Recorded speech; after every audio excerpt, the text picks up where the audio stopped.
안녕하십니까, 김정일입니다. 오늘은 소고치 발치 증례의 가이드라인에 대해서 알아보도록 하겠습니다. 우리는 교정에서 교정 진단을 하게 됩니다. 교정 진단에 있어서는 이를 안 뽑을 건지 그 다음에 발치를 할 건지 결정을 하죠. 발치를 하는 경우에 있어서도 이와 같이 구치부, 후방부 제3대구치나 아니면 상하계 제2대구치를 발치할 것인지, 그 다음에는 우리가 unusual extraction, 즉 다시 말해서 하악의 전치, 그 다음에 상하계 전치, 그 다음에 제1대구치를 발치할 것인지 이렇게 알아볼 수가 있습니다. 그런데 많은 증례에 있어서는 우리가 소구치 발치 증례가 여기에 해당이 될 것이에요.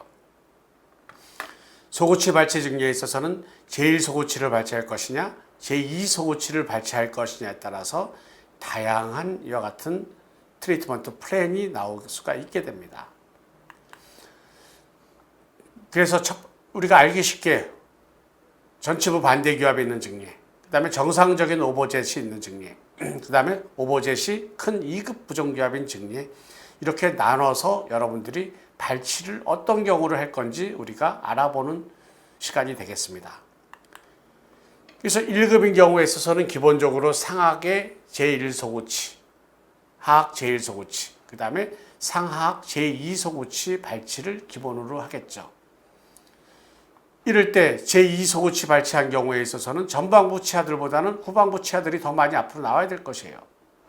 반면에 제1소구치 발치한 증례에 있어서는 후방부 치아들보다는 전방부 치아들이 더 후방으로 이동이 돼야 될 것입니다. 그래서 1급인 경우, 노멀 오버젯을 가지고 있는 경우, 첫 번째로 여러분이 봐야 되는 경우에는 하악 전방부의 총생이 심하냐, 심하지 않냐. 그래서 심한 경우에 있어서는 상하악 제1소구치를 발치를 하는 것이 좋게 되겠죠. 그 다음에 상하악의 전치부 총생이 심하지 않는 증례에 있어서는 그 다음에는 무엇을 봐야 될까요? 하악의 전치가 링고 버전 되어 있냐, 아니면은 상하계 전치가 링고 버전 되어 있냐. 다시 말해서 어퍼언터 FH가 114도가 정상인데 치료전은 105도입니다. 이거는 링고 버전 되어 있는 증례가 되겠죠. 이런 경우에 있어서는 제1소구치를 뽑게 되면 더욱더 링고 버전 될 가능성이 많이 있게 됩니다. 그 다음에 IMPA도 같이 봐야 되겠죠. 그래서 어퍼언터 FH, IMPA, 그 다음에 인터 인사이젤 앵글을 보고, 인터 인사이젤 앵글이 130도 전후인 경우에 있어서는 전방부에 있는 치아들이 많이 들어가는 것은 바람직하지 않게 됩니다.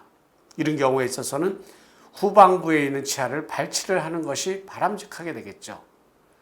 그래서 이 환자인 경우에도 상하계 5번, 하악 5번을 발치함으로써 어퍼언터 FH가 더욱더 나빠지지가 않게 되겠습니다. 그 다음에 IMPA도 94도에서 88도로 더욱더 나빠지질 않게 됩니다.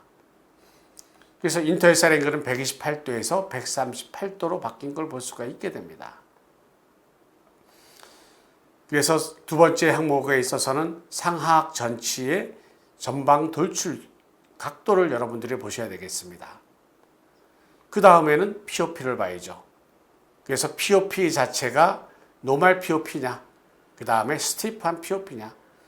노멀 POP인 경우에 있어서는 상하악 제1소구치를 발치하는 것이 좋을 것이고, 만약에 스티프한 POP인 경우에 있어서는 상하악은 제1소구치, 하악은 제2소구치를 발치해서 이와 같이 POP를 변화를 시켜주는 것이 좋게 되겠습니다.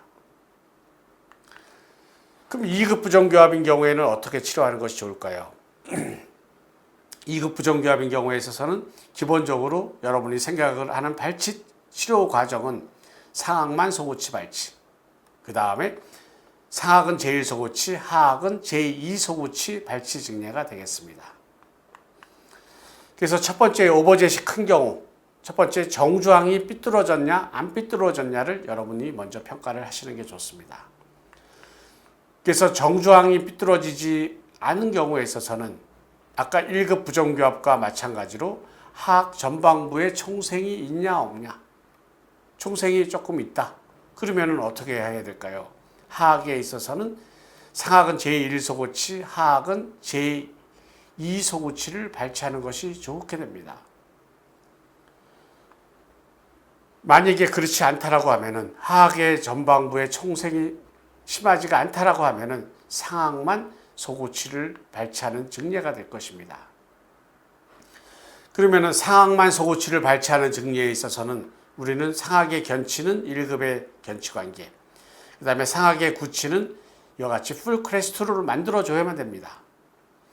그럴 때 이와 같이 오버젯이 큰 경우에 있어서는 이미 이 환자는 풀크레스트를 가지고 있습니다. 그러면 상악의 견치가, 상악의 전치가 다 후방으로 이동을 해야 되겠죠. 이를 위해 있어서는 상악만 제1소구치를 발치하는 것이 좋게 됩니다. 그런데 전방부에 있어서 오버젯이 심하지 않은 증례에 있어서는 이와 같이 상악의 제1소구치보다는 제2소구치를 발치를 하는 것이 좋겠습니다. 이로 인해 이와 같이 구치가 더욱더 전방으로 이동을 해서 이와 같이 풀크레스트를 만들어줄 수가 있게 됩니다. 그 다음 항목에 있어서는 정주항이 삐뚤어져 있는 경우에 여러분들이 체크를 하셔야만 됩니다. 그럼 정주항이 삐뚤어져 있는 경우에 상악의 견치가 좌우가 대칭이냐 아니냐. 상악의 견치가 좌우가 대칭인 경우에는 상악의 정주항은 맞는 쪽이 되겠죠. 그래서 상악의 견치가 대칭인 경우에 있어서는 상악에 있어서는 소구치를 발치하고 그 다음에 하악에 있어서는 편측만 소구치를 발치하는 소구치 3개의 발치 치료를 할 수가 있게 됩니다. 이에 반해 상악의 견치가 이와 같이 비대칭인 경우에 있어서는 상악의 견치를 맞추기 위해서 우리는 발치를 해야만 될 것입니다. 즉 비대칭적인 소구치 발치를 해야만 되겠죠. 즉 이 증례 같은 경우에서는 10번대에 있어서는 제1소구치, 그 다음에 20번대에 있어서는 제2소구치를 발치하고 하악에 있어서는 제2소구치를 발치하는 것이 좋게 되겠습니다. 그래서 상악의 정주항과 그 다음에 정주항은 페이셜 미드라인과 맞춰야 됩니다. 그 다음에 상악의 견치는 좌우가 대칭이 되게끔 발치를 하시는 것이 좋게 되겠습니다. 3급 부정교합인 경우에는 소구치 발치 증례가 그렇게 많지가 않습니다. 그래서 여러분들이 먼저 생각을 하셔야 되는 것은 상하악 제2소구치 발치가 되겠습니다. 그래서 이와 같이 구치들을 전방으로 이동을 시키고 그 다음에 하악의 전치어를 직립을 하는 것을 추천을 하게 됩니다.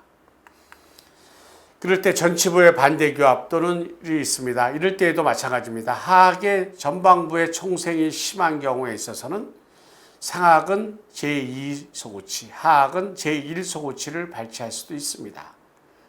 그런데 이와 같이 하악이 전치가 설측으로 경사도가 심한 경우에 있어서는 하악의 제1소구치 발치는 주의하셔야만 될 것입니다.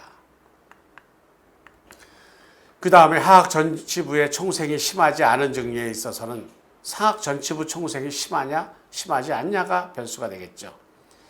상악 전치부의 총생이 심하면은 상악의 제1소구치를 발치하는 것이 수월할 것입니다.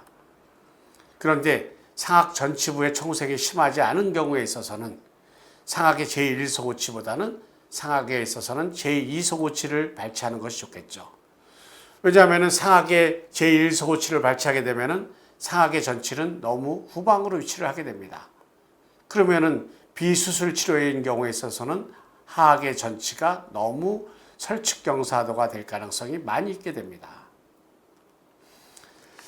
그래서 여러분들이 소구치 발치 증례에 있어서 다음과 같은 가이드라인을 여러분들이 참조하시면서 다양하게 제1소구치를 발치할 것이냐, 제2소구치를 발치할 것이냐, 아니면 비대칭적으로 발치할 것이냐 여러분들이 볼 수가 있게 됩니다. 그래서 오버젯이 이와 같이 정상적인 1급의 상태인지, 그 다음에 오버젯이 큰 2급의 상태인지, 그 다음에 전치부 반대교합인 3급의 상태인지에 따라서 여러분들이 다양하게 발치 옵션을 결정을 하시면 될 것입니다. 경청해 주셔서 감사합니다.